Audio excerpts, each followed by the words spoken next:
जय हिंद। स्वागत है आप सभी का हमारे इस चैनल पर। तो जैसा कि केंद्रीय कैबिनेट ने केंद्र सरकार के कर्मचारियों के वेतन तथा पेंशन की संरचना की समीक्षा के लिए 8वां केंद्रीय वेतन आयोग यानी कि सेंट्रल पे कमीशन के नियमों को मंजूरी दे दी है।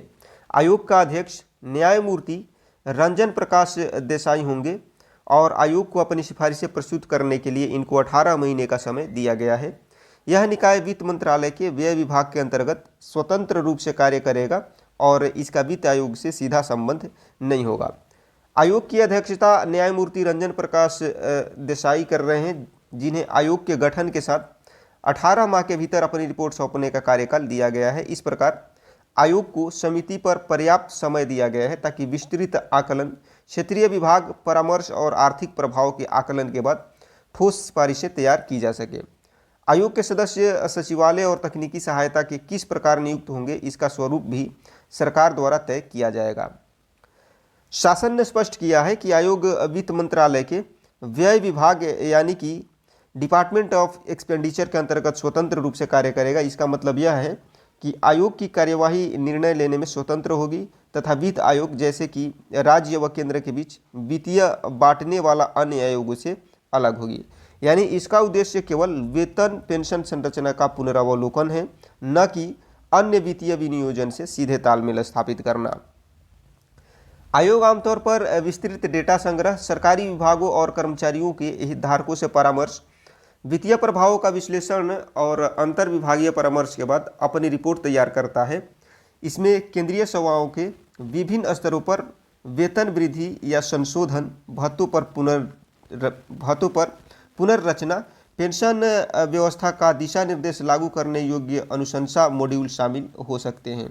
आयोग अपनी सिफारिशें के साथ लागू करने का खर्च और समय सीमा भी सुझा सकता है ताकि सरकार नीति निर्धारण कर सके। यदि आयोग वेतनमान में वृद्धि, भत्तों के पुनर्संतुलन या पेंशन संशोधन की सिफारिश करता है तो यह लाखों केंद्रीय कर्मचारियों तथा पेंशन भोगियों के लिए प्रत्यक्ष आर्थिक प्रभाव होगा। बेहतर जीवन यापन, मासिक आय में वृद्धि या पेंशन सुरक्षा, साथ ही विस्तारित लाभों के वित्तीय बोझ का प्रभाव सरकार की आरंभिक और दीर्घकालिक खर्च संरचना पर पड़ेगा। इसलिए आयोग की सिफारिशों और सरकार की मंजूरी के बीच व्यापक अर्थव्यवस्था और बजट सीमाओं का समीकरण जरूरी होगा। ऐसे आयोग के गठन पर कर्मचारी संगठनों और ट्रेड यूनियन जो होते हैं उनकी उच्च अपेक्षाएं होती हैं। अक्सर वे बड़े वेतन सुधार और पेंशन सुरक्षा की मांग करते हैं। वहीं सरकार को वित्तीय व्यवहार्यता और मुद्रास्फीति जैसी चीज़ों का ध्यान रखते हुए संतुलित निर्णय लेना होगा। आयोग की रिपोर्ट आने के बाद कर्मचारियों, राजनीतिक दलों और प्रेस में वह संभव है कुछ सेक्टरों में तुरंत कार्यान्वयन की मांग और कुछ मामलों में चरणबद्ध लागू करने पर चर्चा हो सकती है। तो आयोग के गठन के बाद अपेक्षित कदमों में शामिल है सचिवालय का गठन, संबंधित विभागों से डेटा मांगना, हितधारकों से परामर्श, आर्थिक और वित्तीय प्रभाव का आकलन, मसौदा सिफारिश तैयार करना और फिर अंतिम रिपोर्ट सरकार को सौंपना। रिपोर्ट सौंपे जाने के बाद केंद्र सरकार को निर्णय लेना होगा कि किन किन सिफारिशों को स्वीकार किया जाए, किन्हें संशोधित करके लागू किया जाए और किस तरह के वित्तीय प्रावधानों की आवश्यकता होगी। कुछ सिफारिशें तुरंत लागू की जा सकती है जबकि कुछ के लिए विधायी या बजटीय मंजूरी की आवश्यकता पड़ सकती है।